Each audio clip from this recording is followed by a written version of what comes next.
Welcome back kaibigan. Sa video ito, pag-uusapan natin ang 10 nangungunang fraternity dito sa Pilipinas. Pero bago natin ipagpatuloy ang lahat, ay kung bago ka pa lang sa channel ko at gusto mo ng mga ganitong video ay mag-subscribe ka na para maging updated ka sa mga futures upload natin. Nag-upload ako ng isa o higit pa sa isang linggo, at kung meron ka namang gustong ipakwento o di kaya ay pasaliksik ay mag-comment ka lamang sa ibaba ng video ito. Maraming salamat. Top 10 fraternities dito sa Pilipinas. Disclaimer muna tayo mga kaibigan, ito ay base lamang sa mga nasaliksik ko at mga napag-aralan. Lagi mong tatandaan, hindi ito pataasan kundi ito'y isang bilang lamang. Kaya kapatid, handa ka na bang makita ang 10 fraternity pasok sa top 10? At ito yon. Number 10, Scout Royal Brotherhood. Ito ang unang pasok sa listahan natin ngayon.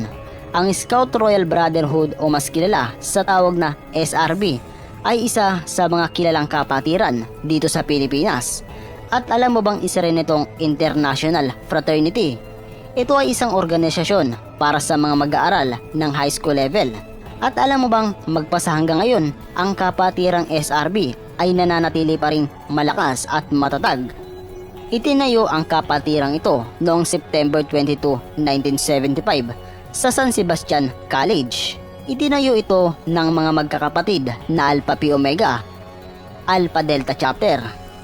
Para ito sa pagtataguyod ng magandang hangarin ng Alpha Phi Omega sa mga high school level. At magpasa hanggang ngayon nga kapatid, ang SRB ay nananatiling matatag. Number 9, Megalithno Sigma Phi. Ang Megalithno Sigma Phi ay ang isang kilalang kapatiran binuo para magkaisa. Ito ay bumuo ng bagong kabanata sa Central Mindanao University sa Musuan, Bukidnon noong September 21, 1972. Kapatid, alam mo ba na ang araw na itinatag ito ay ang araw din kung saan idineklara ang martial law sa Pilipinas? Napakalawak ng karanasan ng kapatirang ito. At magpasa hanggang ngayon nga kapatid, ito ay nagpapatuloy pa rin sa mga mabubuting hangarin para sa bayan at para sa kapwa-tao. Number 8, Upsilon Sigma Phi. Ito ang ikawalong pasok sa listahan natin, ang Upsilon. Kapatid, alam mo ba ang history ng kapatirang ito? Ito lang naman ang kauna-unang fraternityng itinatag sa Pilipinas. Ito ang pinakamatandang kapatiran dito sa Pinas. Itinatag ito noong 1918 ng mga kalalakihang mag-aaral ng University of the Philippines. Sa patuloy na pagtaguyod ng kapatirang ito sa mga universidad, ito ay naging kilala at tinangkilik ng karamihan dahil sa mga magagandang hangarin na dala nito sa mga kabataan. Hanggang sa nagkaroon na ito ng dalawang chapter, ang UP Diliman chapter at ang UP Los Baños. At magpasa hanggang ngayon nga kapatid, ang Upsilon Sigma Phi ay kilalang kilala pa din sa mga universidad. Number 7, Diablo Squad o mas kilala sa tawag ngayon na Guardians. Kapatid, ito ay isang brotherhood. Isinama ko na ito dahil sa mga magagandang hangarin nila. Noong una, ang pangalang Diablo Squad ay binubuo ng mga magigiting na sundalo na nakikipagdigmaan para sa bayan. Itinatag ang Diablo Squad noong 1976.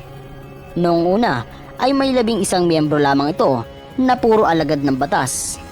At pinangungunahan ito ni Sergeant Lebreo Abraham Jargao Jr. Siya ang tinagurian Grandmaster Founder ng Diablo Squad. Fast forward kapatid, sumikat ng husto ang Diablo Squad.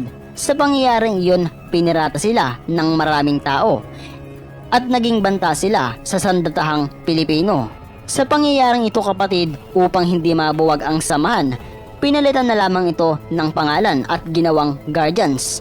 At magpasa hanggang ngayon nga, marami tayong nakikitang Guardians sa paligid, hindi lang sundalo, pati na rin mga normal na tao.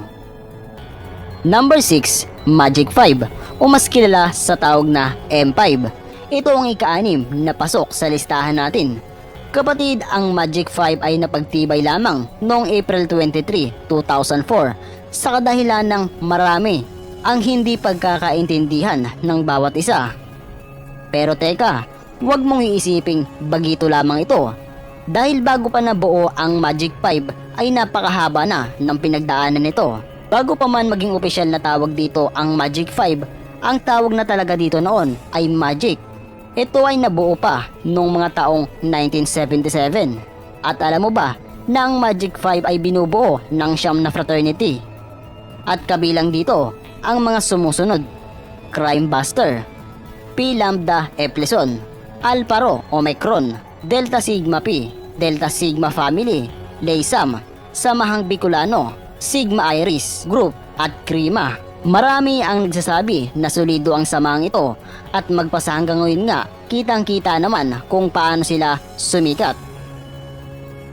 Number 5. Sigma Lambda Pi. Ito ang ikalimang pasok sa listahan natin. Ito ay isang kilalang kapatiran noon at magpasa hanggang ngayon. Ilang taon na din ang nakalipas.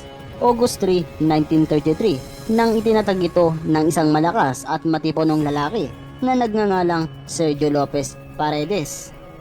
Noong una ay kakaunti pa lamang ang membro nito, pero di kalaunan ay bigla na lamang itong sumikat. Naging kilala ito sa mga universidad at magpasa hanggang ngayon nga kapatid, ang Sigma Lambda Pi ay kilalang kilala pa din. Ang goal ng kapatirang ito ay magkaisa, spread love kung baga. Number 4. Pi Gamma Pi. Isa itong international fraternity and sorority. Isa rin ito sa masasabi kong malakas na kapatiran. Itinatag ito noong September 27, 1975 sa San Francisco College, Kiko Malate, Manila. Meron itong tatlong founding fathers na sina Lord Lemcy Olunday na galing sa kapatiran Pi Beta. Pangalawa, Lord Enrique o Eric Gomez na galing naman sa kapatirang Tau Gamma Pi. At ang pangatlo ay si Lord Henry Pessimo na galing naman sa kapatirang Delta Pi Omega. Yan ang Pi Gamma Pi. Number 3. Alpha Pi Omega o mas kilala sa tawag na Apo. Ito ang masasabi kong kapatirang napakalawak ng koneksyon at isa rin ito sa pinakamalaking kapatiran. Ang Apo ay kilalang kilala hindi lamang sa Pinas kundi sa buong mundo. Tinatayang nasa 350 chapter ang meron nito at 25,000 student member. Meron din itong 300,000 alumni members. Sa ngayon nga kapatid, ang kapatirang ito ay active sa lahat ng sulok ng Pinas at maging sa ibang bansa na din. Itinatag ito noong December 16, 1925 sa Lafayette College. At ang nagtayo nito ay si Frank Red Horton na isang US Navy. Kapatid, ang kapatirang ito ay sa US talaga nagmula. Inadapt na lamang ito ng mga Pilipino sa mga universidad dahil sa mga magagandang hangarin nito para sa bayan at sa mga estudyante. Ang Apo ay isa sa may pinakamalaking nagampanan para sa bayan noong World War. Isa sila sa mga tumulong sa pagbabalik ng mga eskwelahan at pagbibigay ng mga libro sa mga kabataan. Number 2. Ang Tau Gamma Pi ay itinatag noong October 4, 1968 sa UP Diliman. Ang mga miyembro nito ay 3 kilo ng tawag. Ang layunin ng kapatirang ito ay makita ang isang fraternity system na walang karahasan. Batay sa hangarin nito, ikinatagorya nila na ang kanilang formal na grupo bilang isang protest o prototer fraternity. Hinihikayat ang mga miyembro nito upang magsikap para sa espiritual na paglaki at pagsasaayos nito. At alam mo ba na binuo lamang ito ng 4 na tao na sina Rod Confessor, Talik Pablo, Tito Vinida, Roy Ordinario. Sila ang magigiting na ama ng 3 kilyon o Tau Gamma Pi. Number 1. Alpha Kappa Rho o mas kilala sa tawag na Acro. Ang unang kapatiran sa listahan natin. Kapatid, alam mo ba na ang kapatirang ito ay kilalang kilala hindi lang dito sa Pinas kundi sa buong mundo. Isa itong international fraternity and sorority na nagtataguyod sa katapatan ng bawat isa. Alam mo ba kapatid na ang kapatirang ito ay kilalang kilala din. Itinatag ito noong August 8, 1973 sa University ng Santo Tomas. Itinatag ito ng mga kalalakihan at kababaihang nag-aaral sa iba't ibang universidad.